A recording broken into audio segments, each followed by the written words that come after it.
ഈ മധുരം സിനിമയിൽ ജോജുവിന്റെ ക്യാരക്ടർ പെൺകുട്ടി ആശുപത്രി കിടക്കുമ്പോൾ കാത്തിരിക്കുന്നത് പോലെയാണ് സത്യത്തിൽ സുജിത്ത് ഇപ്പോൾ കാത്തിരിക്കുന്നത്.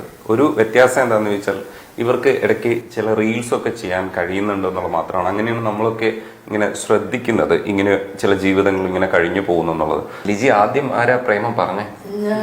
ആ എങ്ങനെയാ പോയി പറഞ്ഞ? എന്തുകൊണ്ടായി? സുജിത്ത് നല്ല ആളായിരുന്നു. എന്താ അതങ്ങനെ തോന്നാൻ കാരണം? നോക്കും.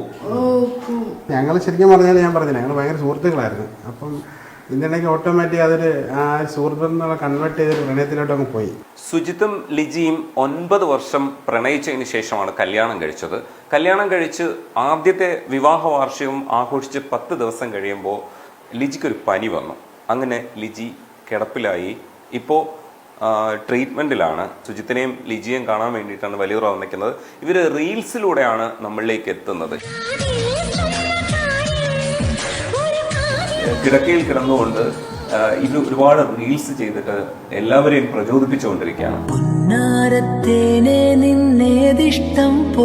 ഹായ് ഹലോ ഫ്രണ്ട്സ്, അപ്പൊ ഞങ്ങൾ ഇന്ന് ശ്രീത്രയിൽ ചെക്കപ്പിന് വന്നിരിക്കുകയാണ്. അപ്പൊ ഡോക്ടർ ഇന്ന് ലീവായിരുന്നു, ഞങ്ങൾ കാണുന്ന ഡോക്ടർ.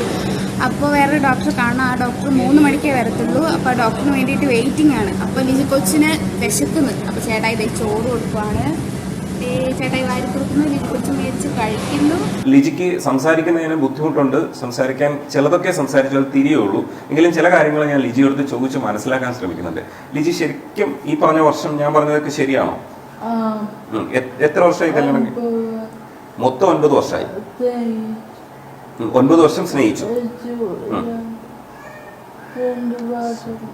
2 വർഷമായി കല്യാണം കഴിഞ്ഞിട്ട്. ഇപ്പൊ അസുഖം ആയിട്ട് എത്രയായി? 1 വർഷമായി അസുഖം. 1 വർഷം കഴിഞ്ഞു. അതായത് സുജിത്തെ ലിജി പറയാൻ ശ്രമിക്കുന്നത് 1.5 വർഷം, ഒരു വർഷവും 4 മാസമായി ഇപ്പം അസുഖം വന്നിട്ട്. ഞങ്ങളുടെ കല്യാണം എന്ന് പറയുന്നത് ജൂലൈ 9-നായിരുന്നു 2020.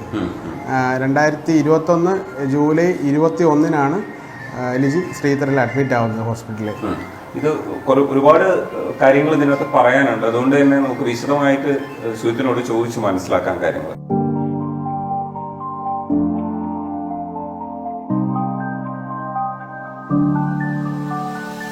ഭവാനിത്തള്ളേ എന്നെ വലിയ കാര്യ. ഭവാനിത്തള്ളേ വീട്ടിൽ കൊണ്ടുവരുന്ന സമയത്ത് പോലെ ആളിങ്ങനെ കിടപ്പ, കൈയനക്കുന്നില്ല, കാലനക്കുന്നില്ല. ഭയങ്കര സങ്കടമായിരുന്നു സമയത്തൊക്കെ.